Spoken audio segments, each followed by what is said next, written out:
ಇನ್ನು ದೆಹಲಿಯಿಂದ ಆಗಮಿಸುತ್ತಿದ್ದಂತೆ ಏರ್ಪೋರ್ಟ್ನಲ್ಲಿ ಡಿಕೆ ಶಿವಕುಮಾರ್ ಒಂದಷ್ಟು ಮಾತುಗಳನ್ನು ಆಡಿದ್ದಾರೆ. ನಾನು ಮುಖ್ಯಮಂತ್ರಿಗಳ ಹೇಳಿಕೆಯನ್ನ ಗಮನಿಸಿದ್ದೀನಿ. ನಿಮ್ಮ ಎಲ್ಲ ಪ್ರಶ್ನೆಗಳಿಗೂ ಸಿಎಂ ಅವರೇ ಉತ್ತರ ಕೊಟ್ಬಿಟ್ಟಿದಾರಲ್ಲಪ್ಪ, ನಾನು ಇನ್ನೇನು ಆನ್ಸರ್ ಮಾಡಲಿ ಅಂತ ಕೆಂಪೇಗೌಡ ಏರ್ಪೋರ್ಟ್ನಲ್ಲಿ ಡಿಸಿಎಂ ಡಿಕೆ ಶಿವಕುಮಾರ್ ಹೇಳಿಕೆ ಕೊಟ್ಟಿದ್ದಾರೆ.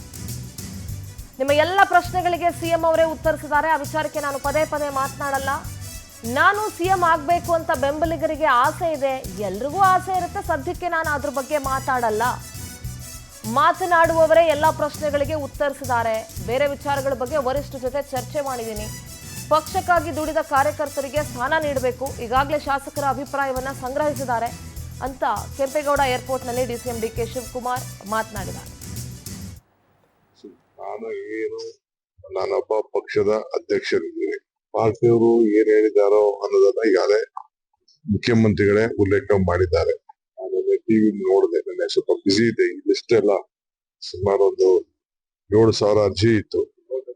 7,000 ಅರ್ಜಿಗೆ 350 ಅರ್ಜಿ ತರಬೇಕಾಯ್ತು. ಆ ವಿಚಾರ ಸ್ವಲ್ಪ ನಾನು ಕೂತ್ಕೊಂಡು ನೋಡ್ತಾ ಇದ್ದೆ. ಸ್ವಲ್ಪ ಬಿಸಿ ಇದೆ, ಅದು ನೋಡಿದೆ ನಾನು. ಅವ್ರು ಏನ್ ಹೇಳ್ಬೇಕು ಎಲ್ಲ ನಿಮ್ ಪ್ರಶ್ನೆಗಳಿಗೆಲ್ಲ ಅವರೇ ಉತ್ತರ ಕೊಟ್ಟಿದ್ದಾರೆ. ಸರ್, ಮುಂದಿನ ಚುನಾವಣೆಯಲ್ಲೂ ಸಹ ನನ್ನ ನಾಯಕತ್ವದಲ್ಲಿ ಅವರೇ ಉತ್ತರ ಕೊಟ್ಟಿದ್ದಾರೆ. ಅವ್ರು ಉತ್ತರ ಕೊಟ್ಟು ಬರುತ್ತಿರುವ ನಾವು ಪದೇ ಪದೇ ಮಾತಾಡೋದು ನಮಗೂ ಸೂಕ್ತ ಅಲ್ಲ, ನೀವು ಕೇಳೋದು ನಿಮ್ಗೂ ಸೂಕ್ತ ಅಲ್ಲ. ನಿಮ್ಗೆ ಯಾಕೆ ನಮ್ ವಿಚಾರ ಅಷ್ಟು ಯಾಕೆ ನಾವು ಗಾಬರಿ ಮಾಡ್ಕೊತಾ ಇದ್ದೀರಾ?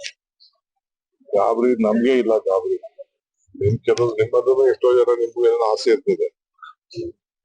ನಾನು ಏನು ಇದ್ರ ಬಗ್ಗೆ ಕಾಮೆಂಟ್ ಮಾಡಕ್ ಹೋಗುದಿಲ್ಲ. ಕಾಮೆಂಟ್ ಮಾಡೋಂತ ಅವಶ್ಯಕತೆ ಇಲ್ಲ.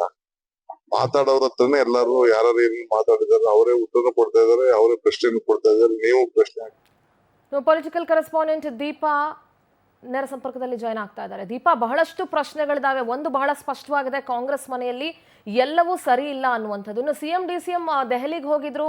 ದೆಹಲಿಯಿಂದ ಸಿದ್ದರಾಮಯ್ಯ ನಾನೇ 5 ವರ್ಷ ಮುಖ್ಯಮಂತ್ರಿ ಅನ್ನುವಂಥ ಸಂದೇಶವನ್ನ ರವಾನಿಸಿದ್ರು.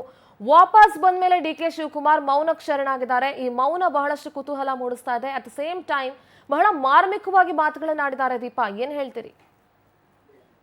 ಸಿಂಧೂರ, ದೆಹಲಿಯಲ್ಲಿ ಕೂತು ಸಿಎಂ ಸಿದ್ದರಾಮಯ್ಯ ರಣಕಹಳೆಯನ್ನೇ ಊದಿದ್ರೆ ಡಿಕೆ ಶಿವಕುಮಾರ್ ಮಾತ್ರ ತಣ್ಣನೆಯ ರೀತಿಯಲ್ಲಿ ಸಮಾಧಾನವಾಗಿ ಉತ್ತರವನ್ನ ನೀಡ್ತಿದ್ದಾರೆ. ಆದ್ರೆ ಆ ಉತ್ತರದ ಹಿಂದೆ ಒಂದು ಉದ್ದೇಶ ಇದೆ, ಅಥವಾ ಸಮಾಧಾನದ ಹಿಂದೆ ಒಂದು ಉದ್ದೇಶ ಇದೆ ಅಂದ್ರೂ ಕೂಡ ತಕ್ಷಣಕ್ಕೆ ರಿಯಾಕ್ಟ್ ಮಾಡೋದು ಬೇಡ ಅನ್ನುವಂತಹ ಮನಸ್ಥಿತಿಯಲ್ಲಿದ್ದಾರೆ ಅನ್ನುವಂತಹದ್ದು ಈಗ ಎದ್ದಿರುವಂತಹ ಪ್ರಶ್ನೆ. ಆದ್ರೆ ಅವರ ಪ್ರತಿ ಮಾತು ಕೂಡ ಮಾರ್ಮಿಕವಾಗಿಯೇ ಇತ್ತು ಅನ್ನುವಂತಹದ್ದು ಇಲ್ಲಿ ಗಮನಿಸಬೇಕಾದಂತಹ ವಿಚಾರ. ಯಾಕಂದ್ರೆ ಏರ್ಪೋರ್ಟ್ ನಲ್ಲಿ ಕೊಟ್ಟಂತಹ ಮಾಧ್ಯಮ ಹೇಳಿಕೆಯಲ್ಲೂ ಕೂಡ ಅವರು ನಿಮ್ಮ ಹತ್ರನೇ ಪ್ರಶ್ನೆ ಇದೆ, ನಿಮ್ಮ ಹತ್ರನೇ ಉತ್ತರ ಇದೆ ಅನ್ನುವಂತಹದ್ದನ್ನ ಹೇಳಿದ್ರು.